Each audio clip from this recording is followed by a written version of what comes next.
გახსოვთ ფილმ მიმინოში ვალიკომ ძროხა ვერ ფრენს მიაბა და ისე გადააფრინა.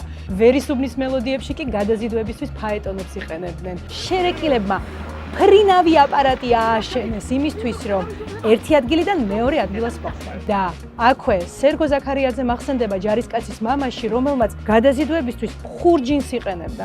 თუმცა ჩვენს საბედნიეროდ ესე წვალებად აღარ გვეწევს, რახან არსებობს ესეთი კომპანია, როგორიც არის კამექსი. ის ნებისმიერი მისამართიდან ნებისმიერ მისამართამდე სრული პრობლემების გარეშე ნივთს გადაიტანს. გინდა ძროხა იქნება თუ რძე. ნებისმიერი ინფორმაცია კლიენტებს შეუძლიათ ონლაინ მიიღონ.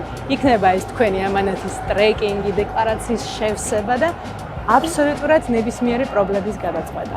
მაქსიმუმ ერთ კვირაში ნებისმიერი ამანათი ნებისმიერი ქვეყნიდან უკვე მისამართზე გექნებათ და შეგიძლიათ ძალიან მარტივად კურიერის მომსახურება გამოიძახოთ. ამასაც კამექსი უზრუნველყოფს. მოკლედ, არც ხურჯინი დაგჭირდებათ და არც შერეკილების მფრინავი აპარატი. კამექსი მარტივად ჩამოგიტანთ ნებისმიერ ამანათს.